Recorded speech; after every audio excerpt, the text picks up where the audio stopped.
Hi students. Hi, sir. So today we will try to know all of the set of assumptions which are inbuilt into the net present value formula in Excel. And while preparing financial model, if you are not aware of these set of assumptions, then definitely your formula results are going to be wrong. And I bet that you would have never talked about these assumptions before.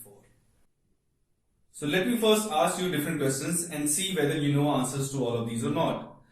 Okay, we are ready, Okay, sir? okay, sir. We are ready? We'll see. So first, you know that we arrange a set of cash flows in different cells, and while calculating the net present value, we give a range of all of those cash flows. So, do you know the interval between all of these cash flows? Is it annual or is it different? Sir, this is just a basic Sir, question. these are monthly, and I know that These are monthly. the interval between cash flows is annual for sure. I told you in my previous video that we should not include the investment cost or the time zero cash outflows in the calculation of net present value through the NPV formula in Excel. So is there a reason to it? And what if we include that investment cost in the NPV cash flows in the NPV formula? So what will happen to the NPV? Will it increase or will it decrease? Sir, it will rise. No, it will drop. Sir, what is this? You told us in the previous video that we should not include the investment cost in the NPV formula. So then, why is there a reason to it? Third question. We use discount rate for discounting the cash flows in the NPV formula. So, is this interest rate annual, semi-annual or monthly? How would we know that? I don't know, sir. Sir, I have read this in the book. It's an annual interest rate.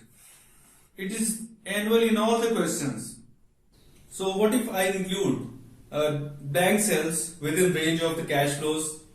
So will it make any difference to the net present value? Sir, may I? Sir, nothing is going to happen. What can blank cells do to the net present value? I knew that you would not know the answers to these. So let us start and dig out the answers to all of these questions and make your financial models absolutely fine.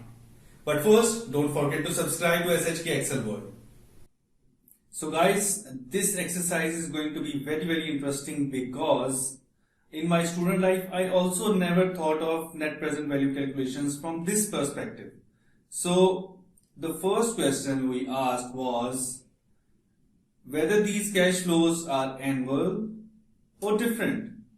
So for answering this, I'm going to write here the NPV formula, and as soon as you write, it tells you that the net present value formula is used for calculating the net present value of future cash flows which are occurring at different periods. So it never talks about the tenure, whether it is annual or monthly or semi-annual. So these periods are equal periods. So these can be annual, these can be of a different tenure. So once you have understood the tenure, that it is a period and it is not a defined period, then you will understand that this understanding has a bearing on another element of the net present value formula, which is the discount factor. So your discount factor, the second question we asked was whether the discount factor is annual or of a different tenure. So the answer is that the tenure of your discount factor should be the same as that of your cash flows. So if your cash flows are annual, then your discount factor should be per annum. And if your cash flows are, let's say, month-wise, then your discount factor should be a monthly discount factor. So let me quickly demonstrate this for you I'm going to calculate the net present value of this particular cash flow set. And for the rate, we are going to give the rate reference. And for the cash flows, we know that we should not include the investment amount in the set of cash flows in the NPV formula. And we are going to add it separately outside the formula. So this is our net present value for cash flows which are occurring on annual basis. And I can say this for sure because I know that my discount factor is an annual discount factor. So if I change this discount factor to semi-annual, let's say it's 5% semi-annual, then this 12,000 net present value is of the cash flows which are occurring after every 6 months. So this first cash flow 20,000 is after the end of first 6 months. Then the second is after end of the first year, and so on.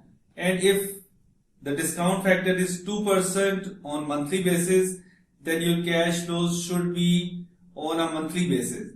So this first cash flow of 20,000 is occurring at the end of the first month, and the second at the end of the second month, and so on. So you should be careful and you should change your discount factor to the tenure of your cash flows. So this is now pretty much clear to everybody. So let me change this to 10%. So another question we asked was why we should not include the investment amount or the time zero cash flows in the net present value formula, and if we do, what will happen and why? So to give the answer to this, I'm going to calculate the net present value manually as we did in our previous video. I'm going to copy all of these cash flows here and just write quickly. This is here, this is cash flow. Now we know that we have to calculate the discount factor using the discount rate given, and this is going to be calculated with 1 plus the discount factor, press F4, and power minus the year number or the period number, in other words. So copy it to all of the cells below and now calculate the present value by multiplying your cash flows with the discount factor and copy it to the rest of the cells. Now this is your net present value, just like we have calculated in the net present value formula. So I am going to calculate the net present value using all of the cash flows including the time zero cash outflow equal to NPV, and the rate is this one and your cash flow is this one. Press enter, and here I am going to write that the next year is dependent on the first year so that the year number becomes automatic. And if I write here 1, then you will get the NPV that has been calculated by the Excel formula. So this tells us that the range of cash flows in the NPV formula are assumed to occur from first year onward. So by doing this, not only the NPV assumes that your investment cost is occurring at the end of the first year and not at time zero, but it also makes NPV formula assume that the cash inflows occurring afterwards are occurring 1 year later than they have actually occurred. So this was the first year cash flow, but NPV now assumes that it is occurring at the end of the second year, and so on. So this makes a total mess of the net present value calculation, so you should better be careful. So for the last question which we asked, that what if we include some blank cells in the range of cash flows? So some of the students said that nothing will happen, so you will never know until you experiment. So let us experiment, and I am going to add a blank row here. Let us add another one. So nothing is happening. So for the time being the students are correct. But what if you have some hidden rows in your range of cash flows, and there is a small, very small amount appearing in that, and you are not aware of it. Let's say it's 0.1. It's nothing, it's negligible. And here I write 0.2. So you can see that by writing these small amounts, the NPV has become negative from a positive figure.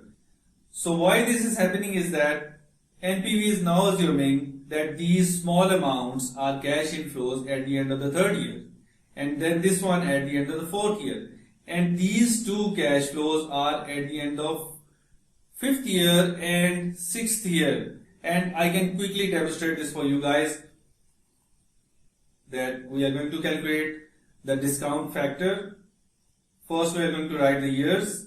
This is 0, 1, 2, 3, 6, and the discount factor 1 plus this plus F4 power minus the year number, and copy it to the rest of the cells, and here we go. And for the present value, multiply the cash flows with the present value and copy it all the way along, change the format, and we will have the NPV.